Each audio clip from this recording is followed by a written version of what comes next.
Yo, what's going on? What's going on? It's Terrell, Hall of Fame, D-Line, Tbkc, and all that sweet, beautiful, wonderful shit. Sweating like crazy after leaving the gym. Good day, though, man. Good day. Trying to get back to normal life. But the topic of the extreme dogs, y'all seen me talk a little bit, and eventually I'm going to get to go live. I promise you. We're going to get in 3 lives, one way or the other, this week. But the topic of the extreme thing, and why am I against the extreme? I want to clarify this. I'm not against extreme dogs. I'm against going so far extreme that it messes with the health and the conformation of the dog. That's what I'm against. I'm not against a dog, say for instance, one that everybody always wants to point out with me is Mandela. I love Mandela. Mandela's big, very, very big, humongous head, gigantic bone.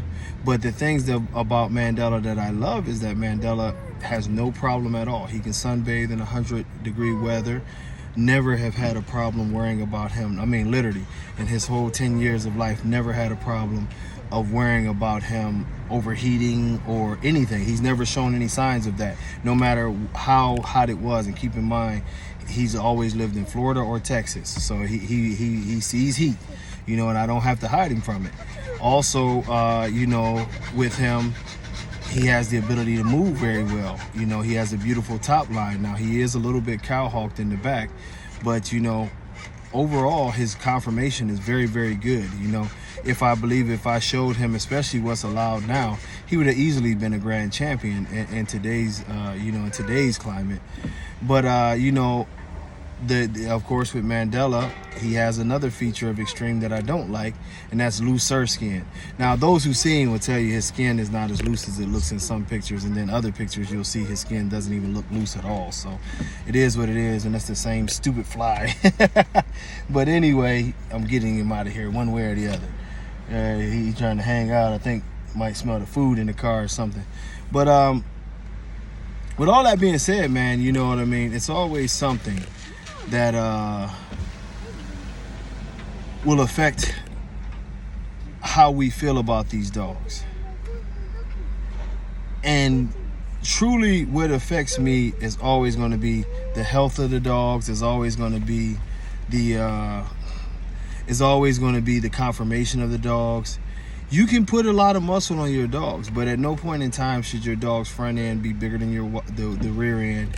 At no point in time should your dog stretch out like a Dachshund or something. At no point in time should any of the body parts just totally dwarf the other body parts. And it should never affect the natural movement and balance of the dog. If you can do this within those standards, then you should be able to make a very bully dog with a lot of extreme muscle and make the dog look good. But just like everything else, it's always a point where you just go too far. And I think our community has forgot the fact that you can go too far. When we see overextended chests, overextended elbows, short forearms, overextended backs, all of these things is not helping the breed. It's not helping to breed at all. It's not correct. It's really most of the things that you see from a lot of dogs to where people are calling them extreme are disqualifications. No reasonable judge would give most of these dogs a first place ribbon. If you're a judge and you're willing to give a dog a first place ribbon who's so wide in his front that it's almost a deformity, then you're not a good judge. If you're willing to give a dog a first place ribbon that has an extremely high rear end, you're not a good judge, because every time you give a ribbon, these ribbons are points towards the championship. So if you give that first place ribbon, you have it in your mind as a judge that, hey, I'm okay with this dog becoming a champion. I don't want any of my judges to be okay with a dog with an extremely high rear end or whatever the case may be becoming a champion in this registry, which we control, or any other registry. And this is the thing that I have with extreme. I'm not saying don't make a bully dog, but make a bully dog according to what the dog is supposed to be. Make the dog very, very nice. Make the dog as big as possible. And it is what it is. You know what I mean? We can do some great things with the breed if we make the breed what it's supposed to be.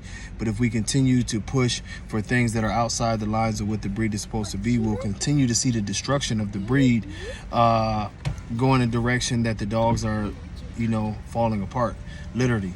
So you do want to clarify, yes, I don't have a problem with thick dogs. I love thick dogs. I've showed y'all some of the bigger dogs that I like, and I myself are like pushing to put size on my dogs.